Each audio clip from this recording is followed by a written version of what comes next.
So I talked about and asked you on the high school end. Let's talk about a college athlete because it's so easy to transfer. It's so you pop your name in the portal. Nobody has to sit out. You can transfer multiple times for now without having to sit out. How do you coach a player and a family through that decision? Let's say the player just finished his or her sophomore year and they have not gotten the playing time that they want or hoped for. And they think if they stay, it might happen. The coach is saying this is going to happen. Maybe money goes into it. With everything going on, how do you guide them through that decision? Well, it's very different for different levels of players. And it's really hard for people to do it without a really good agent. And there's very few really good agents in this business too. But you can't go into the transfer portal blind. You have to know, you have to have some level of data of what to expect. So what I provide for my clients before they decide to enter the portal is I get them feedback from other schools, private feedback, to know, hey, and I don't say the name of the school, it's anonymous coach from the Big East, anonymous coach from the ACC, anonymous coach from the Big Ten. I'll get them a grouping of anonymous evals so they can know if I enter the portal, this is generally what the pool of schools thinks of me. Because everybody who's playing well thinks, oh, I'm going to go be at $500,000 and be a high major. Well, there's only so many of those spots out there.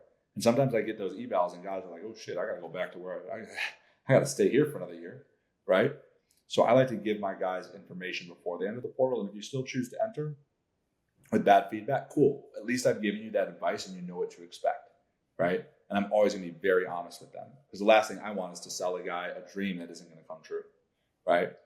And then how do you go about the portal process? Once we've given you that information, and I also, I mean, we're getting into the weeds here, but it's not only the information on how good these schools think you are, but what's the nature of the marketplace? How does the new JUCO, eligibility rule affect you? How does revenue sharing affect you? How do all these new developments in college basketball affect the nature of the market itself?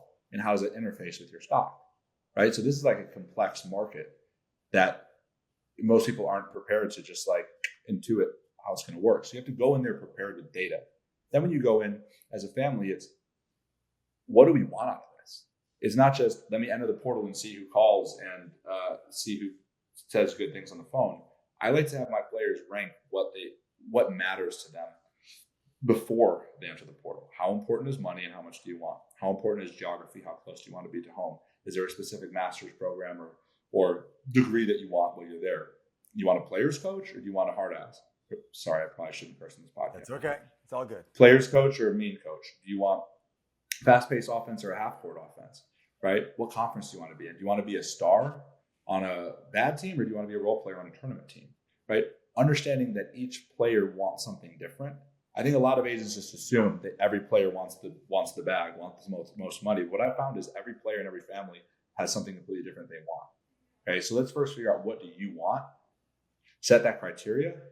So then when the portal opens and schools call, we can put each caller through a filter of the criteria we've already laid out. And then it's a lot easier to decide because we already know what we're looking for. And sometimes the perfect fit calls in the first week and you're like, hey, remember when we laid out 5 check boxes? Well, this school checks all 5, let's go. Right? And sticking to the plan you laid out. Because if you say to me on the call, I really don't want to be a role player. I want to go somewhere I'm going to be a star. And then Bill Self calls you. You're like, oh, Bill Self, he wants me to visit. Hey, you're not going to be a star there. Remember what you said. I don't care who called. I like Bill Self too. Let's stick to the plan. All right. Interesting. What's the biggest mistake that you see parents make most consistently?